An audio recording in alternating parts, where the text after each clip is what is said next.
A poeta norte-americana Emily Dickinson escreveu o seguinte: o passado é uma criatura curiosa. Se você a encontrar desarmado, é bom fugir. A sua munição enferrujada ainda pode ferir. O passado do meu convidado é carregado com uma munição pesada. Nascido na favela, ele foi policial, presidiário e hoje é empresário de cantores e jogadores de futebol. Seja bem-vindo, Ângelo Canuto. Muito obrigado, Marcelo. Prazer enorme estar aqui com você. Obrigado aos telespectadores pela oportunidade e muito honrado de estar aqui.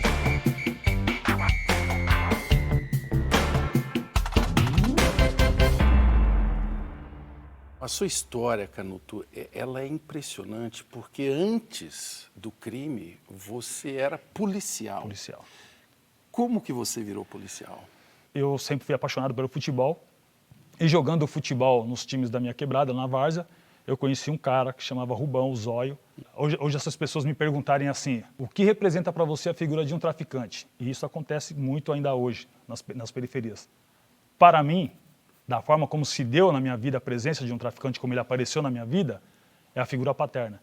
E foi me ensinando como era ser, vamos dizer assim, homem na quebrada. Tá, mas aí o Zóio é o traficante. O que isso tem a ver com você virar polícia?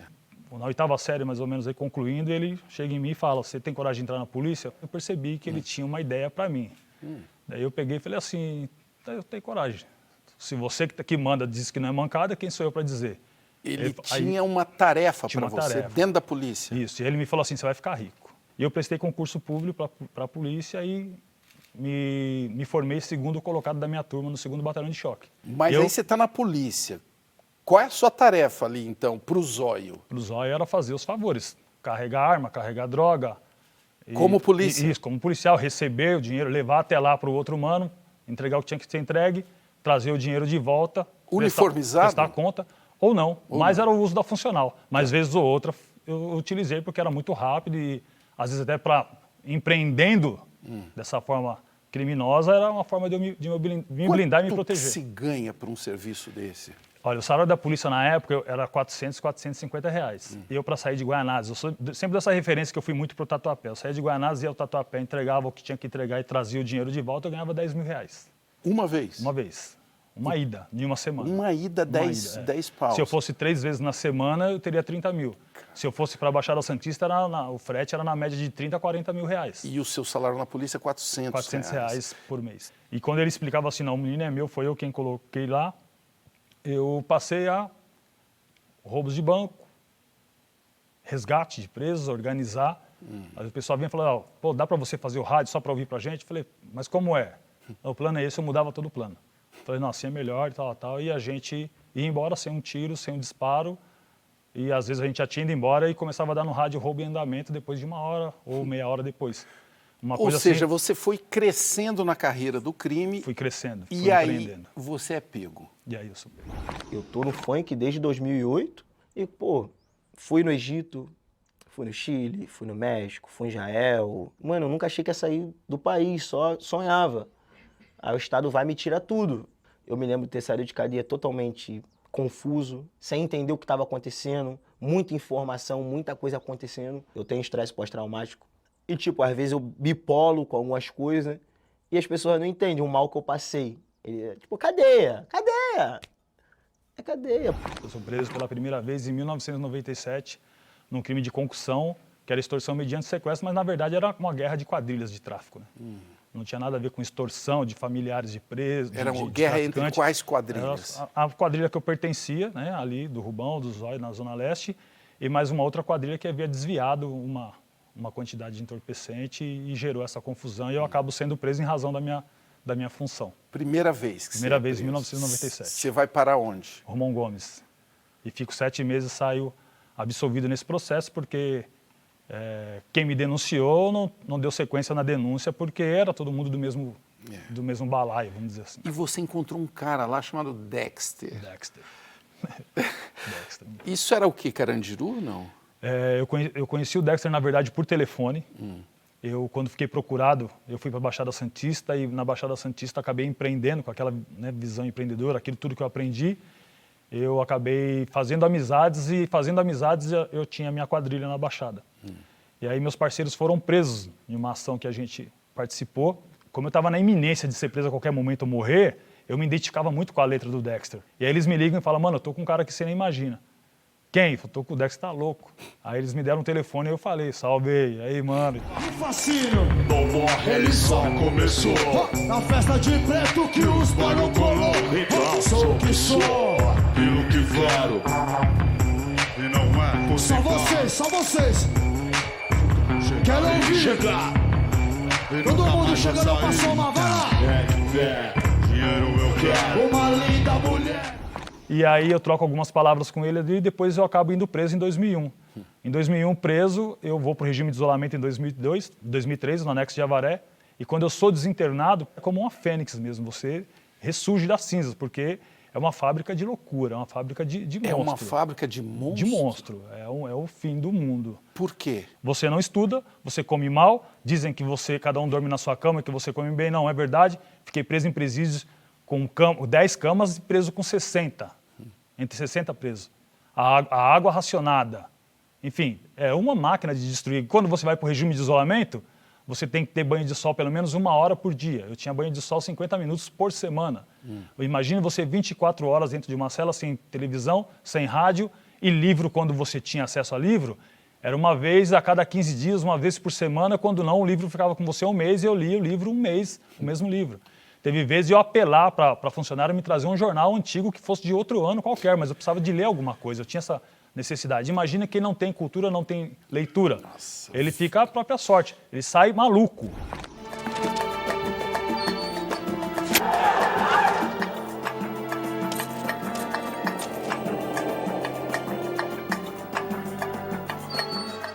Muita gente que está te vendo agora talvez não consegue imaginar o que aconteceu depois dentro da cadeia. Você fez faculdade. Fiz faculdade na prisão. Dentro da prisão, no regime semiaberto. Como que você conseguiu? Quem que te apoiou? Meu advogado peticiona uma solicitação para eu fazer faculdade. Quando peticionei, voltou não autorizado a minha ida para a faculdade. E aí, quando eu volto do trabalho, eu encontro o Sr. Edson. Eu falo com todo prazer, é um funcionário, acho que deve estar aposentado hoje. Um pretão assim, me identificava muito com ele, fortão, parrudo. E aí ele era o funcionário só de abrir o portão e fechar, praticamente. Carcereiro? Né? Carcereiro, era do agente penitenciário do sistema. E quando eu chego, ele muito respeitoso comigo, eu falei, aí Canuto, como é que tá? Tudo bem, Sr. Edson, como vai? E a faculdade, vai ou não vai? Eu falei, pô, Sr. Edson, fui negado, meu pedido. Mas como negado? Estudo negado? Falei, foi a primeira vez que eu vejo negar estudo aqui. Aí ele fica meio quieto, no silêncio assim, e fala assim, mas quando é o vestibular? Eu falei, é sábado. Aí ele falou assim, faz o seguinte, vai lá e presta. Mas você vai lá, presta e volta. Eu falei, fica tranquilo, eu vou prestar e vou voltar para o meu trabalho. Fui lá, prestei tudo certinho, e aí sai o resultado. Entre 1.250 alunos eu passo em 58. E aí, 15 dias depois, mais ou menos, você sai às 6 da manhã. Às 6 da manhã você acorda e já vai para a fila para sair, para ir trabalhar. Quando eu estou indo na fila, que eu chego lá para sair, no portão, que bate o cartão para sair, o funcionário bate, eles me barram. Quando eles me barram, eu fiquei pensando, falei, eu não fiz nada de errado, eu estou tranquilo. Olha só o fantasma. E eu fico caminhando no pátio ali, né, tomo um café, né, meio preocupado ali, e fico caminhando até que a administração começa a funcionar. Por volta de 8h30 eles me chamam. E eu já vou com o coração e passo para a administração. Quando eu entro na sala de administração, tá os diretores e o seu Edson sentado e uns cartões de trabalho na mesa. E uma carteirinha, eles falam, ó, seu Ângelo, tudo bem? Ó, a partir de hoje o senhor vai direto para a faculdade, tem o horário é esse, as regras são essas, e eu me alivio. E eu quase choro naquele momento, fico com a voz embargada e tal, e saio muito feliz. A primeira coisa eu já ligo para minha esposa e falo, amor, o que aconteceu? Pelo amor de Deus, até agora você não ligou? Eu falo, não, me seguraram, mas é para ir para a faculdade, vou começar a estudar muito feliz. E vou. Essa história é tão reveladora do Brasil porque é um sistema que é contra você estudar e, ao mesmo tempo, dentro do sistema tem o seu Edson. Isso que foi bacana, porque olha só, a gente é tão desacreditado que eu subestimei, na verdade, uma figura que tinha o olho no olho, Isso. que trocava uma ideia, sabia aquilo que a gente fala na gíria, né? Ele sabia o meu dia a dia. E acho que isso serve como um estudo para as autoridades entenderem o quanto importante é esse corpo a corpo. A sua autoridade, o seu cargo, ele vem em segundo plano. Você é um ser humano, você tem que agir com empatia. Que a gente se uniu e não vamos abaixar a cabeça de jeito nenhum para sistema opressor. Eu vejo muito potencial em você, Cristina. Potencial pra ser uma rata. Potencial pra fazer o que é certo. 20 anos sem me visitar e de repente resolve aparecer. Porra é essa? Sou a mesma Cristina. O que será que o pessoal está falando dessa nossa papo, hein? Advogado Elado. Ele sofreu represálias do PCC por causa dos depoimentos dele no documentário do HBO, PCC, o Poder Secreto, que, aliás, é um grande documentário. Meu objetivo, desde quando eu acertei com a HBO para fazer esse documentário, era não fazer apologia e, ao mesmo tempo, dizer a verdade. Não é uma afronta ao Estado e também não é um desrespeito ao crime, é uma afronta ao crime. Eu anseiava por alguém que pudesse falar a verdade por nós, enquanto presos. Porque o que se propagava era uma mentira para disfarçar toda a desigualdade social que vem há anos, desde a época da escravidão, desde a época da colonização, e que as pessoas não entendem que isso ainda é uma causa e efeito, tudo que a gente passa. Um vacilo e a sua vida tem fim. Uno por todo e todo por uno. Esse é o PCC. Aposto que tem gente que está nos vendo agora e está falando assim, mas espera aí, será que esse cara regenerou mesmo? O que você tem para dizer para eles? Contra fatos não há argumentos. Eu trabalho o dia todo. E trabalha, viu? O cara virou empresário de jogadores de futebol e cantores. Que trabalho é esse? Eu faço gestão esportiva, né? Prospecto melhores condições para o atleta, novos contratos, negocio renovação.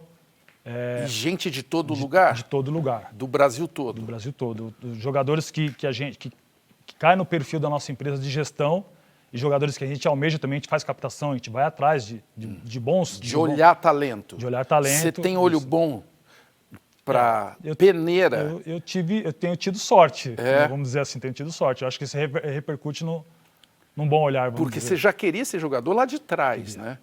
Olha que história maluca essa, né? Agora você está empresariando jogadores. Empresariando jogadores. Quem tomou uma amassada agora? Quanto foi? Quanto foi? Tá quanto? Quê? Tá quanto? 2x1, não, 3x0, porque nós fizemos uma nega. Tava 1x1, nós fizemos uma nega. Uau, tá. Já era. O primeiro jogador que eu revelei e que eu vi que isso era bom e dava certo e eu tinha sorte para isso foi o Luciano. Quando eu trago ele do Avaí para o Corinthians, né, e logo quando ele começa a fazer muito sucesso no Corinthians, eu sou preso em 2014. Isso. E só saio em 2018. Não, então, é que a história do Ângelo, nós temos que fazer ainda esse capítulo nesse bloco, porque está indo tudo bem, você é preso pela Polícia Federal. Polícia Federal. Por quê? Exatamente. Envolvimento no tráfico internacional. De novo. De novo. No Porto de Santos. Isso, Porto de Santos. O que era isso? Em 2004, eu fiquei preso num pavilhão que era parede com um pavilhão de estrangeiros. E aí, um desses estrangeiros, ele veio morar no nosso pavilhão aleatoriamente, né? Não era, ele estava num pavilhão de estrangeiro, então ele acabou sendo misturado conosco. Eles achavam que o estrangeiro, ele era muito fino, muito educado, e de repente ele seria homossexual. E homossexual, cada um tem o seu lugar para ficar na prisão. E nesse caso ele vivia num convívio conosco, e aí ele sendo interpretado, eu falei, não, meu cara não é. É que você não entende que o cara vem de uma educação Se diferente. ele é homossexual... Ele tem um barraco de homossexual para morar. Não pode ficar junto. Tem as celas, não pode ficar junto. Tá. E eles tinham essa interpretação que ele fosse um cara muito... Eu falei, não, cara, o cara é elegante, fino, educado, cortês, tem família. E eu intermediei por ele até ele ir para ter a sua vez na gaiada, que a gente fala que era uma cama. E ficar na gaiada significa você Colocar, esperar a hora de a chance você poder ter, dormir numa cama. O cara ter cama. sua cama, né? Ele ter a vez de ter a cama Quanto tempo dele. demora isso? Depende da lotação da prisão e do giro, né, que tem de preso. De repente você cumpre sua pena toda dormindo no chão. E estou em liberdade depois, eu recebo uma ligação e ele me propõe algo no sentido do tráfico internacional e eu mergulho. Ele te convida. Isso. Uma troca de favores, porque um dia eu ajudei e ele achou justo. E quando ele me falou dos números, das cifras, foi algo que me impressionou. Me dá uma ideia de números. De números? Tráfico local. Tráfico local. Você vai ganhar aí num quilo de entorpecente, você vai variar um lucro aí entre 5 a 10 mil reais. Tá. Tráfico internacional. Você pode lucrar até 90 mil reais, 100 mil reais, depende da região que você manda, em uma única unidade. Então, quando você consegue mandar certa quantidade disso além fronteira, o lucro é absurdo. E aí isso te seduz. Por tudo que você vale o risco, você começa a analisar, vale o risco. Mas quando eu conheço também o crime organizado, quando eu saí do presídio comum e fui nessa prisão, eu fui para o presídio especial, porque eu já tinha nível superior e também pesou pelo fato de eu ter sido ex-policial e a repercussão da minha prisão. Eu vou para o presídio especial. E no presídio especial eu me deparo com o crime organizado, que é o crime de colarinho branco, e aí os números são impressionantes. Estamos falando do que aí? Estamos falando de bilhões de desvio de verba pública, de merenda, da forma como se dá, sem um emprego de arma de fogo, sem ser crime hediondo, sem... Bom, assim, tipo, acho que vale a pena, vamos dizer assim, sabe?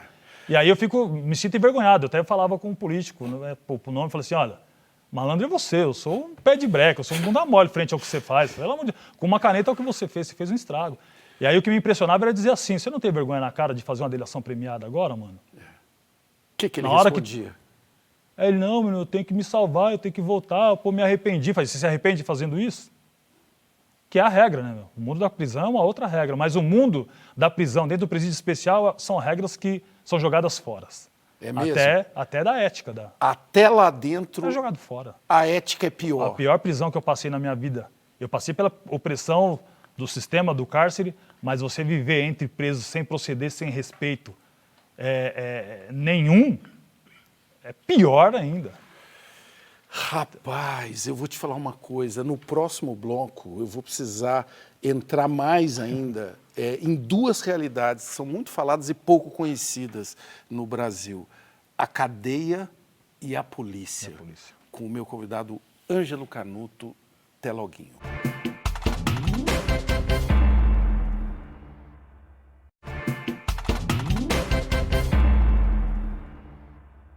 A justiça criminal é implacável, mesmo longe do sistema carcerário. Te chamarão para sempre de ex-presidiário. Esses são os versos do Homem na Estrada que retratam a realidade do carimbo do encarceramento na vida de tantas pessoas. Quando eu procuro o nome do meu convidado no Google, o Ângelo Canuto, a maior parte dos resultados diz algo assim: empresário de futebol preso por tráfico em operação da Polícia Federal. Nós estamos falando aí de 2014. Essa marca não vai sair nunca? O que você acha? Eu preso, eu falei, olha, quando eu sair daqui eu vou ser ex-presidiário. É. Isso é fato.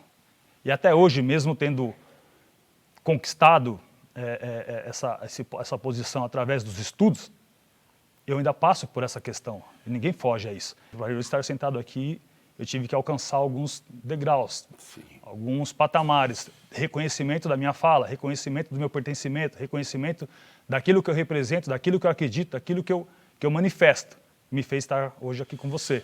Se eu não tivesse tido esse posicionamento lá naquela época, eu seria ainda o mesmo do mesmo.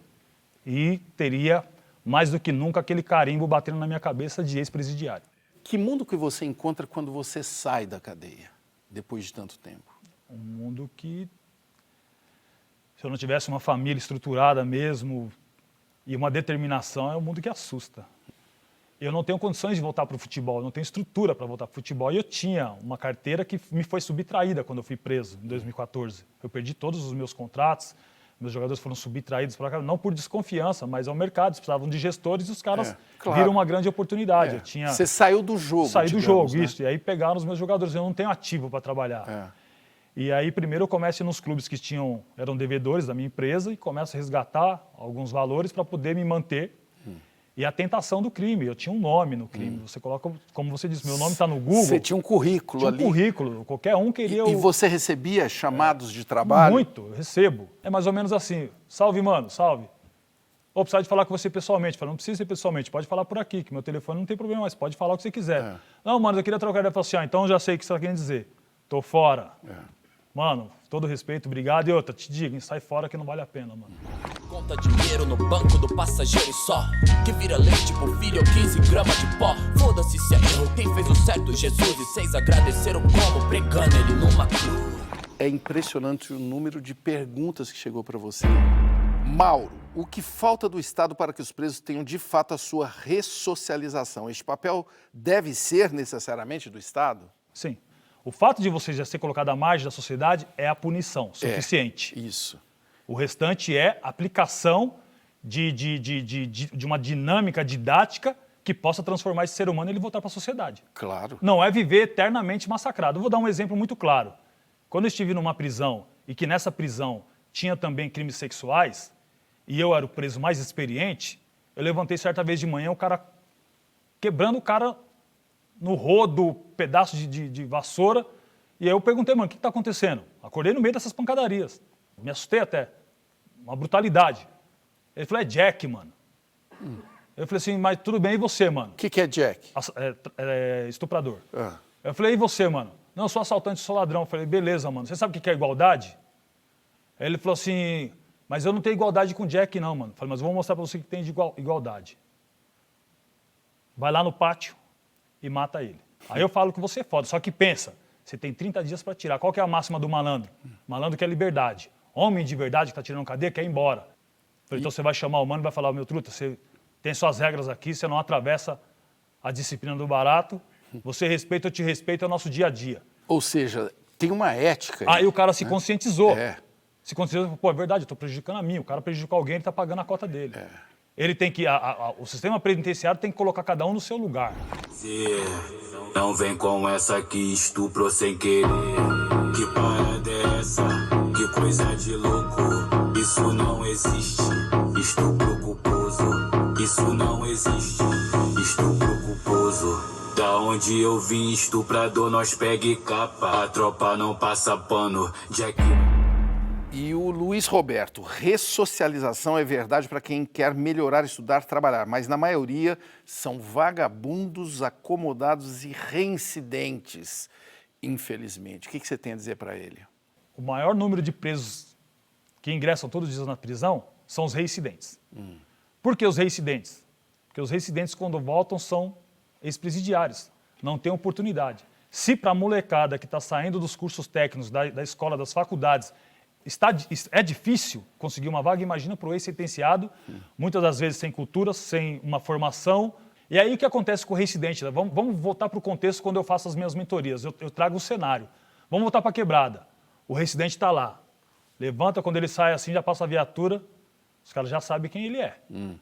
E aí ele de olhar? Só de olhar, ele já tem que estar durinho, tremendo, desesperado, porque o policial, se for o mesmo policial, se for o policial da época que ele foi preso, que continua, ele fala, mano, o que saiu, vou pegar ele. Então você é caça e caçador. E aí você chega na esquina, chega um outro garoto que não tem perspectiva alguma, que não tem problema não teve problema com a justiça, limpo, ficha limpa, ele encosta no mano e fala, e aí, parceiro, como é que tá? Ele começa a admirar as histórias da prisão. Aí o cara fala, mano, eu tô duro e eu também tô. Aí é um com vontade e o outro com a experiência. O outro com software. O outro com software de experiência. E aí os dois empreendem nisso. Arruma um negócio. Muito provavelmente o jovem inexperiente vai morrer, porque ele não sabe se defender. Ou quando não, morrem os dois. Ou volta para a prisão um reincidente e um novo primário. É parecido com a abolição da escravatura, hein? Ele tem só uma coisa para proteger ele. Um poste. Que ele fica olhando ali de trás do poste. Que coisa, rapaz. It's so difficult to talk about mass incarceration because it has become heavily monetized. The focus is on taking people from prison, putting them in community corrections, parole and probation. How much progress is it really if now there's a private company making money off the GPS monitor? We now have more African Americans under criminal supervision than all the slaves back in the 1850s. O Érico tem mais algumas sugestões aqui, eu quero ver sua observação sobre elas. Cursos profissionalizantes não ajudariam para, quando estivessem em liberdade, não deveriam concluir ensino fundamental antes de sair? Você tem uma prisão com 1.200 presos. O diretor da unidade, do departamento de educação, de reintegração, ele precisa de preencher uma cota. Ele precisa de preencher uma cota. Ele não precisa de ressocializar. Então, ele, de manhã, quando não tem blitz, quando não tem confusão, quando não falta o agente, quando não falta o professor, quando está tudo correto nessa logística, eles tiram desses 1.200 presos, eles tiram 20, 15 presos, vai lá, fica na sala de aula, preenche esse protocolo. Só uma cena, é uma cena. Não ressocializa ninguém, não educa ninguém. Um dia mais, sei lá, tanto faz. Os dias são iguais. Acendo um cigarro e vejo o dia passar. Mato o tempo pra ele não me matar.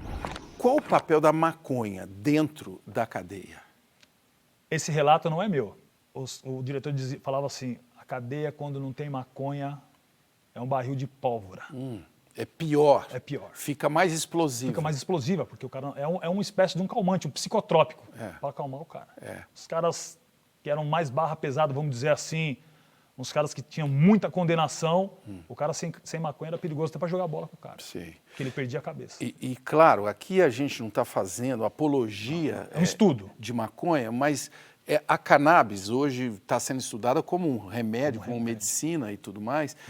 Mas eu falo principalmente de que a maioria dos encarcerados, o Brasil é a terceira população do planeta encarcerada, são relacionados a tráfico de pequenas porções. De pequenas porções. Quando é o pobre favelado, que comprou uma quantidade ali para dividir entre seus iguais ali para curtir, é tráfico. Quando na alta sociedade, quando você passa para um outro patamar social, nível econômico e de pessoas, de famílias abastadas, essa divisão não é tráfico. Essa divisão assim, não, mas ele perdeu a cabeça, foi só para relaxar. A balada. A coisa minimiza. Se for atender mesmo na risca a tipificação, se é tráfico para um, é tráfico para o outro. Se é uso para um, é uso para o outro. Nenhum playboy se parece comigo. Nada de branco nesse preto rico. Seu amor veio tarde, agora não preciso. Nego romântico, conquistando o mundo sem nem ter um visto. Atacaram meu povo primeiro, eu sou a resposta, seu novo inimigo. O Ângelo, qual o papel da igreja evangélica dentro da cadeia? Eu acho de grande importância, não só evangélica. Um homem sem perspectiva, sem horizonte, sem Deus, ele vira um bicho. E isso é perigoso. Da mesma forma como o cannabis alivia, a religiosidade, o culto, a oração também alivia, tudo é um remédio. Eu nunca usei droga, nunca fumei maconha, mas eu cheguei a um ponto no regime de isolamento que eu tomava psicotrópico, eu tomava 4 comprimidos de psicotrópico, porque eu sonhava, ora sendo policial perseguindo alguém, ora sendo perseguido, sendo assassinado, lembranças e pesadelos de todas as atrocidades que eu vi dentro do sistema penitenciário.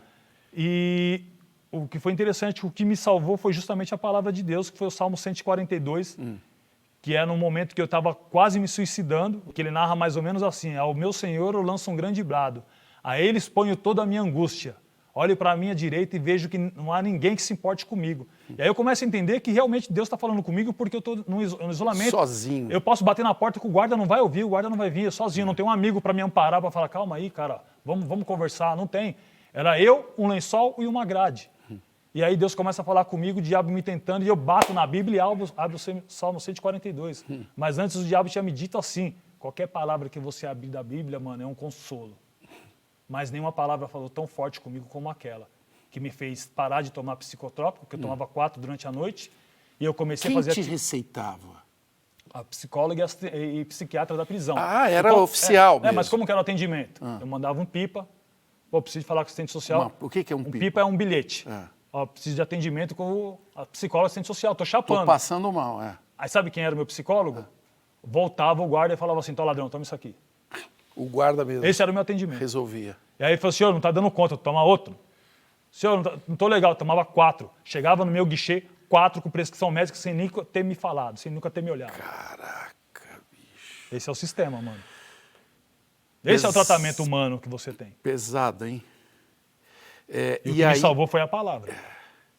E vamos falar de outra coisa que está lá dentro, as facções criminosas. Como que elas mudaram a cadeia? Falando de São Paulo, como surgiu o PCC, ele surgiu a partir de uma partida de futebol que foi um grupo de um time respeitado e que começou a entender que se colocasse regras naquele lugar, se prevalecesse as suas regras, isso seria algo interessante e ele vai evoluindo, porque aí começa a sair o conceito de Zona Leste com Zona Leste, Zona Norte com Zona Norte, barraco com barraco, família com família, eu protejo você, você me protege, e começa a ter vamos dizer assim, isso mesmo, uma instituição nova gerindo a miséria ali dentro. E que não é a favor da violência, que coloca um item que chama igualdade. Se você matar, você morre. Se você bater, você vai apanhar também. Se você acusar, a pessoa tem direito de se defender. Então esse regramento nivela as coisas, o preso passa a não mais estuprar preso, roubar preso. É uma Constituição. É uma Constituição, isso. É um Supremo Tribunal. Um Supremo Tribunal, isso estabelece uma regra. Novas regras. E o que isso gera? gera números de violências que começam a reduzir. A reduzir. A vida começa a melhorar por conta do regramento. Isso, por dentro do regramento. Então, quer dizer, a guerra já não existe mais entre nós presos. A guerra passa a ser o abandono do Estado contra nós. O que eles vieram? Tem 2 artigos. O primeiro, vieram para vingar os mortos do massacre do Carandiru. O PCC é resultado direto do massacre do Carandiru. Segundo, vieram para mostrar que o inimigo é o Estado. E que o inimigo não é o outro preso, é o Estado. Tem uma das nomenclaturas do PCC que eu acho muito interessante de você falar, que é a diferença entre irmão e companheiro. E companheiro, isso. O irmão é a pessoa que tem o compromisso com as regras veementemente e que tem que atuar, que tem que agir, que tem que se impor. Que é o que está dentro. Que não pode se omitir, é o que está dentro. Ele é o irmão. Isso, ele é o irmão. Ele é parte da organização. Ele é parte daquele todo que gera aquela miséria. Tá. Né? E quem decide se ele é irmão ou companheiro?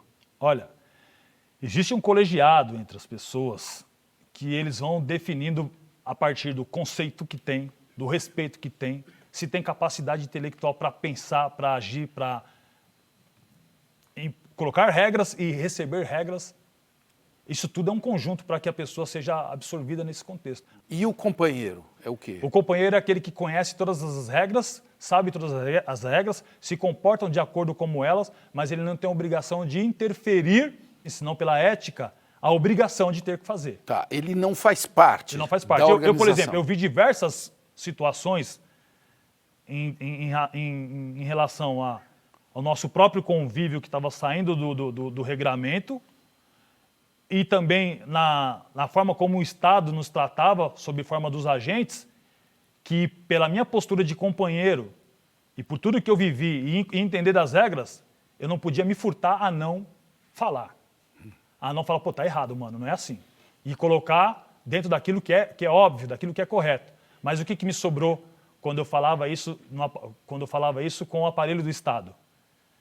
A gente conseguia o benefício, mas eu não usufruía. Fala assim, você é muito inteligente, você é educado, você fala com tranquilidade, você respeita, você é o preso mais perigoso que eu tenho aqui. Então, beleza, nós vamos resolver aqui, o agente vai ser transferido, não vai ter mais essa opressão aqui, nem nada, tal. Ficava tudo redondo, mas no outro dia de manhã eu já estava transferido para um outro lugar. Transferido só de cueca, sem minha televisão, sem meus pertences, sem nada.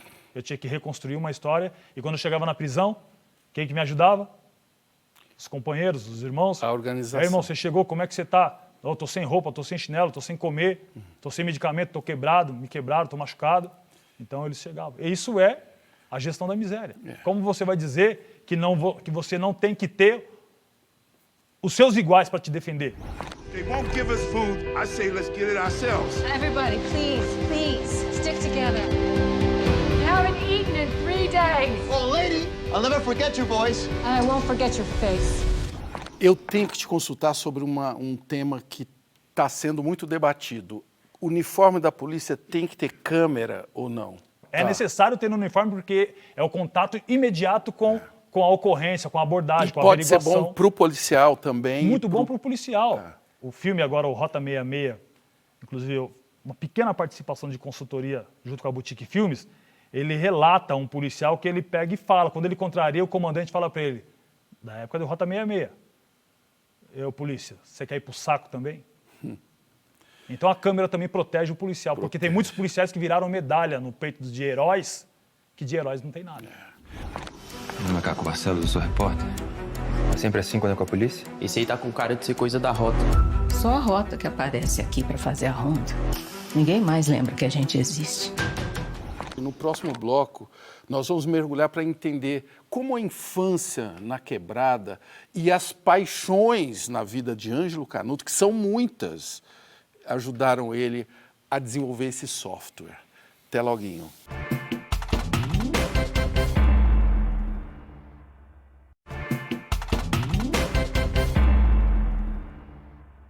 O meu chegado Arlindo Cruz descreve o bairro carioca dele, Madureira, assim: o meu lugar é cercado de luta e suor, esperança no mundo melhor e cerveja para comemorar. Quem veio de alguma quebrada quase sempre descreve essas suas origens com carinho. O Ângelo, Guaianazes, que lugar é esse? Guaianazes, extremo leste de São Paulo, o último bairro da capital, na zona leste de São Paulo. E rola o samba em Guaianazes? Guaianazes rola samba, rola rap, rola trap. É o berço da cultura periférica, né? Você brincava de quê lá quando você era criança? Brinquei de carrinho de rolemã, bolinha, futebol. Futebol sempre foi minha paixão, né? Sempre tentei ser jogador de futebol. Brincava de tudo. Você sonhava ser o quê? Eu queria ser jogador de futebol. Né? E por que não rolou? Porque a desigualdade social e a falta de estrutura na minha casa, né? Eu fui criado sem pai, fui criado pela minha avó. E minha mãe, com 17 anos, acabou tendo um relacionamento que eu não sei com quem. E nasce o Ângelo Canuto. E depois nasce o meu... Até hoje você não sabe? Não tenho ideia, né? De quem? Como Foi seu pai? Seja, que é uma história clássica da periferia. Isso. E aí, depois vem meu irmão, que faleceu de câncer, né? Há alguns anos, né? Morreu com 43 anos. E ele é casal com a minha irmã, Ângela Canuto, que também é policial, né? Hoje trabalha no administrativo. E depois vem minha irmã Andréia, depois vem minha irmã Aline, depois vem minha irmã Eide, que por condições precárias, né, da nossa família, a gente teve que doar essa minha última irmã, porque não tinha mais condição de ter mais uma boca para sustentar. Eu fico pensando, Ângelo, se você tem assim uma primeira imagem que você se lembra da sua infância. Quando meu irmão ganha um carrinho, né? De presente desse pai dele. E ele chegou só com um carrinho. E nós éramos 2 meninos e minha irmã pequenininha. E aí quando meu irmão ganha esse carrinho, eu só podia brincar quando meu irmão se distraía ou dormia. E quando ele ganhou esse presente, eu percebi que eu não era ninguém, né? Que eu não tinha pai.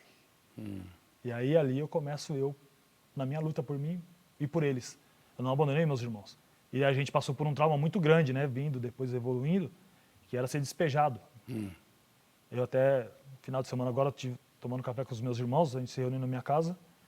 E a gente começou a lembrar da nossa infância e falou assim, a gente era o maior golpista que existia, porque a gente conseguia emprestado um dinheiro para dar entrada num imóvel de locação, né, pagar 2 meses de aluguel, o restante a gente não pagava.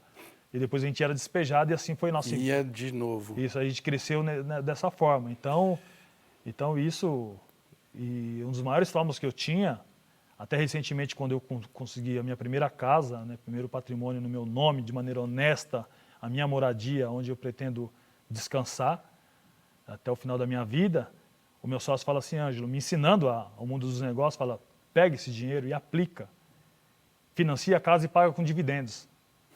E eu voltei para casa desesperado, e aquilo não me deixou dormir, e eu com o dinheiro na conta, e aquela coisa, o medo, e aí eu volto na empresa e falo com ele, ô Guilherme, eu vou comprar, meu. Ele não faz isso, eu falei, mas eu posso te explicar, você me ouve? Eu te ouvi. Ele falou, eu te ouço. Eu falei, é o seguinte, cara, eu nunca tive casa para morar, eu sempre fui despejado. Quando eu comprei foi o maior alívio para mim, para minha esposa, para nossa família. Eu creio que esse é um sonho do brasileiro e tem a ver com isso que você está relatando aqui, com muita sinceridade, né? Que você é tratado com dignidade, né? Uma casinha branca de varanda. Sabe aquelas atitudes de louco que você tomaria na vida de forma inconsequente? Essa aqui, se não fosse minha, eu tomaria. Essa mulher tinha que ser minha, nem que eu morresse tentando. Esse cara tem uma sorte, eu vou falar de sorte, né? Rodeado de mulheres muito poderosas, né? Eu vou falar da sua mãe e avó, e aí companheira, neta, filha. Que legal, né? Eu imagino que você está emocionado porque não é todo mundo que tem uma rede de mulheres assim tão incríveis, né? Quem é sua mãe? Cleonice Canuto da Silva. Embora com todas as dificuldades que a gente passou, essas dificuldades me educaram também. Não ter compreendido minha mãe por um certo período da minha vida também faz parte dessa mudança. Por que você teve dificuldade de compreender? Porque eu era o filho mais velho, tinha ciúme da minha mãe e minha mãe tinha um filho com cada homem. Isso para mim foi traumático. Dividir isso, encarar isso, não era por ciúme da minha mãe, era pela falta de responsabilidade e por tantos caras que enganaram. Por isso que hoje eu vejo algumas situações e eu fico para não falar palavrão, fico consternado quando eu vejo uns caras ter certos tipos de atitude com mulheres. Com mulheres, né? Sobretudo com filhos, fazendo filho a rodo, largando por aí. Então isso mexe muito. Então isso foi um trauma que eu superei, né, na relação com a minha mãe, mas eu fui muito bem respaldado e amparado pela minha avó, que morreu com 97 anos e eu me encontrava na prisão. Dona Divina. Dona Divina. Que nome, hein? Era uma divina. Mineira. Mineira. Ela era de... quem, essa avó? Meu alicerce total. Eu fui morar com ela em um cômodo, em cima de uma loja de tapeçaria. E ali a gente viveu só, eu e ela. Depois a gente teve que morar de favor na casa da minha tia, a gente dormia no chão. Depois a gente conseguiu voltar de novo para esse lugar. Então ela foi minha estrutura, porque ela falava assim, você sabe o que você está fazendo da sua vida. Você é homem. Ela sempre me deu muito amor, muito carinho. Ela me educou de verdade. Foi minha mãe, foi meu pai, foi meu amigo. Me faz muita falta. E você tem essa uma abundância de mulheres importantes. Eu queria que você falasse da Patrícia. Quanto tempo que vocês estão juntos? Nós estamos há 31 anos juntos. Que é isso? Desde escola, desde namoro de escola. E a gente começou a namorar em 12 de abril de 1991. E a gente falava de casar, de ter família. E a gente, vez ou outra, a gente viaja nesse pensamento e a gente casou, a gente tem família, temos uma filha e 2 netinhas. Então, a gente comenta até, quando a gente está de carro, de moto, a gente fala, lembra que a gente queria ir no Parque do Carmo e a gente tinha que ir de ônibus? E a gente queria ter pelo menos uma mobilete? Eu falo, lembro. Então a gente tem uns períodos de nostalgia muito forte, lembrando tudo isso e não dá para acreditar onde a gente chegou. Como foi a vida dela quando você esteve no cárcere? Louca. Não me abandonou um só segundo. Sofreu comigo. Ficou mais presa do que eu. Sofreu mais do que eu. E sempre teve forte para me visitar. Deixava para chorar em casa. Teve vezes que não teve jeito, que ela teve que chorar. Quando eu saí de Presidente Venceslau, em 2006, e fui transferido para o regime de observação em Lavínia, que eu me aproximo na gaiola para recepcioná-la, ela não me reconheceu. Porque eu tinha ficado 62 dias quase sem comer. Eu estava magro, cabeludo, barbudo, porque a gente não tinha nada. Foi um sequestro naquela época. E aí quando ela só me percebe quando eu chego perto dela e chamo ela de amor. E aí ela começa a chorar. E aí quando a gente vai para a cela e ela abre a sacola com algumas coisas que ela trouxe, e eu, há 60 e poucos dias quase sem comer, eu entro em desespero comendo tudo, que tinha um pouco de cada coisa, beijava, abraçava. E ela me viu como um cachorrinho que não tinha o que comer e de repente se dá de cara com tudo isso.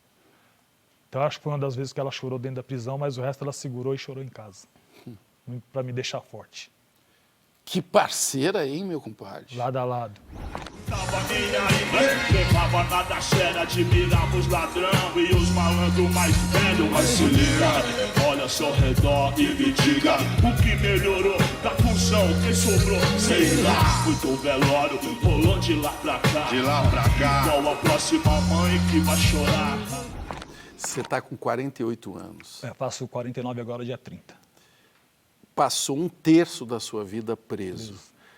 Qual é a sua avaliação? Você perdeu 1/3 da sua vida? Se eu não pensar com resiliência, eu perdi. E como isso não me cabe, mesmo de forma trágica, só Deus pode explicar como ele lapidou a pessoa do Ângelo Canuto hoje. Eu era uma pedra bruta e eu acho que eu tenho algum valor hoje.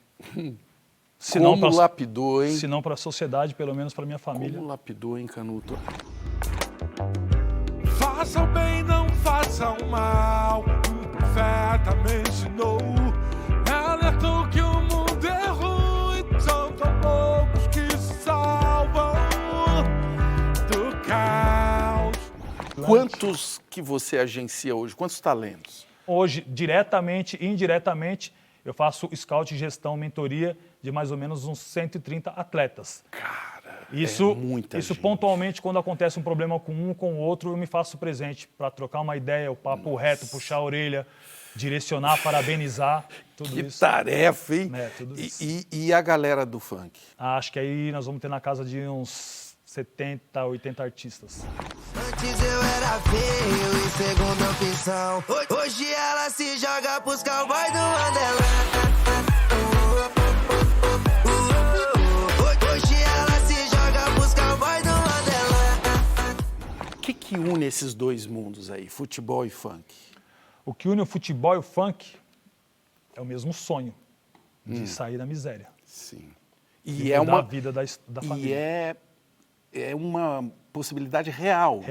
Real, palpável. Palpável. Isso é fato. Mas com muita relação. Mas ela é assim, você se acostumar com muito é fácil. Depois você se acostumar com nada é muito difícil. E é esse time que ele pode se perder. Porque você emplaca uma música hoje, depois você não emplaca nenhuma música mais, o seu soldo começa a reduzir e você aumentou um custo de vida muito grande, você não consegue manter e para você perder é muito rápido. Da mesma forma o jogador. E aí que eu quero entrar no assunto mentoria, porque as pessoas já perceberam que você é um cara treinado para ajudar outras pessoas, você é um coach. Como que você se treinou para ser? 15 anos na prisão, eu não sabia que eu tinha essa... Na prisão? Na prisão. Como é que é isso? Lendo treinar? Bons livros, sendo ouvindo muito, porque, como diz na música do Racionais, admirava os ladrões e os malandros mais velhos. Mas não era porque era malandro nem ladrão, é porque o cara sempre tinha um papo consciente para te passar. E eu faço isso hoje. Eu sou o cara das antigas. Então, o cara das antigas, para trocar uma ideia com a molecada, seja no contexto funk, futebol e quebrada, quando você tem uma bagagem, graças a Deus essa bagagem eu tenho, ele te ouve com mais facilidade. Então, quer dizer, a minha mentoria, ela é o papo reto e a minha formação enquanto coach, ela veio na experiência de vida, sobretudo no cárcere. Filhinho, vem cá. Abre o coração pro teu pai, vai. Você tá metido com essa coisa de coach? Pai, tá bom, gente, vou contar pra vocês, caramba. Vem cá, vou falar a verdade. Eu estou namorando o Raul, eu sou gay, gente. E desde quando um gay vai usar um terno da Borelli com sapatênis? Isso é coisa de coach. Não precisa. Ué, pai! Quem tá vendo, acompanhando esse papo, percebe que você é um cara com muitas conexões. Você conhece muita gente. Inclusive Celso, que foi quem nos conectou, perfeitamente, coloca essa sua característica. Você vê muita gente que está no crime querendo sair dele? Muita. É gigantesco. É gigantesco. Basta ter uma oportunidade séria, verdadeira e que haja paciência para poder ajudar, porque às vezes a pessoa não está preparada, nem culturalmente ela é preparada. Tem pessoas que nasceu no berço da miséria e do crime e tem isso como uma coisa natural, não conheceu o diferente. Não sabe outro jeito. Não sabe de outro jeito. Se você for lá na região onde eu nasci, são inúmeros os relatos e você vai ver quantos jovens ociosos nas esquinas. Essa pandemia que tirou a molecada, sobretudo da periferia, das escolas, ela abre um precipício gigante, enquanto a classe média alta que teve a oportunidade de manter seus filhos com computador, com estudo online. Essas crianças não tiveram estudo online. Então, quer dizer, essa desigualdade social abriu muito. Qual será o efeito disso? Ainda haverá repercussão da demanda de pessoas para irem para o cárcere. Não porque quiseram, mas por força da circunstância. 2 anos sem estudar, mais 2 anos para começar a pegar velocidade no estudo. E pegar velocidade muito lento, porque se desestruturou. Mas veja bem, com 4 anos para pegar. Então, quer dizer, dos 15 aos 19, que é a hora de você ter uma oportunidade, se você não vai ter essa oportunidade. Mas a oportunidade do crime eletrônico, do tráfico de drogas, de pequenos delitos, assim como os roubos de celulares, porque o celular é um absurdo. E ele vê nisso uma chance, ele não vê assim porque ele é maldoso, ele quer uma chance. É errado, extremamente errado, não compensa. Eu peguei vários moleques na prisão e falei, vem cá, por que você está preso? Não, 5-7. Tudo bem, eu sei que é um 5-7, 5-7 é roubo. Mas como é que foi? Você questiona, você troca uma ideia. Aí ele falou, não, todos eles tinham um grande plano. Todos eles tinham um grande assalto, porque ele tem vergonha de dizer que ele chegou na cadeia Porque ele roubou um celular. Só depois de uns 3 meses ele tem a consciência de falar assim, pô, dei mal moringada, pai. Eu nunca tive um plano, eu não sei o que é o crime. Era isso. Eu falei assim, mesmo você sabendo o que é o crime, não compensa. Eu já negociei milhões, eu já tive milhões e perdi mais de 90% para a corrupção. A polícia, podre, os maus policiais, o sistema, isso, aquilo outro, levou tudo que eu tinha. Olha onde eu estou, o que me sobrou. Igual a você. Uma cama, um colchão velho, um cobertor e a boia, mano. Mesma coisa. Roubando um celular ou roubando milhões, o nosso destino é igual. E daqui é morte, mano. Você que escolhe.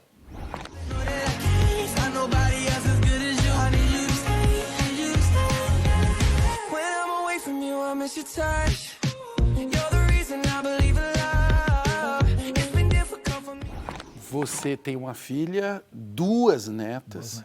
O que você deseja para essas próximas gerações aí dos Canuto? Olha, uma coisa assim, eu já consigo me ver sendo recolhido, a minha idade, e eu já imagino minhas netinhas falando assim, olha o livro do vovô, ou né, elas vão ficar mais velhas, vão falar o livro do meu avô, o meu avô palestrou, o meu avô estudou, o meu avô escreveu um livro, o meu avô participou de tal série, o meu avô era empresário, o meu avô, elas têm uma origem, eu não tenho essa origem. Que legado, hein, meu querido?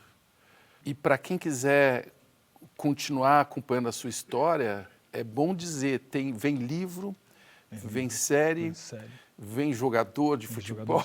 Músico, co-direção agora, né? Vou me atrever a ser um co-diretor de cinema, porque uma obra que representa a minha história terá um diretor e esse contrato que eu fiz com a Boutique Filmes, eu serei co-diretor nessa série para dar uma sintonia fina para os fatos, porque eu quero eles muito bem retratados, para que isso sirva de motivação e um horizonte para as pessoas, né? Para quem viveu o que eu vivi. Qual vai ser o nome? A gente não pode dar o spoiler do nome, porque o livro ainda vai ser divulgado, porque é com base no livro. Mas aqui eu estou sempre para fazer perguntas difíceis. Isso, é difícil, mas ele se norteia na minha história. Tudo isso, um pouco disso que a gente relatou. Como que você quer ser lembrado? Eu quero ser lembrado como um ex-presidiário que provou que dá para mudar a história. Não quero ser lembrado como um empresário, como um cara famoso, como um rico, nem nada. Eu quero ser lembrado como um ex-presidiário, mas que fez mudar e que mostrou que é possível. Ângelo Marcos Canuto da Silva, o que é a vida? É uma delícia. A vida é muito boa. É só saber viver. O melhor da vida é a vida. Se com a sua vida você diz isso, nós temos que mergulhar nela mesmo, né? A vida é uma delícia.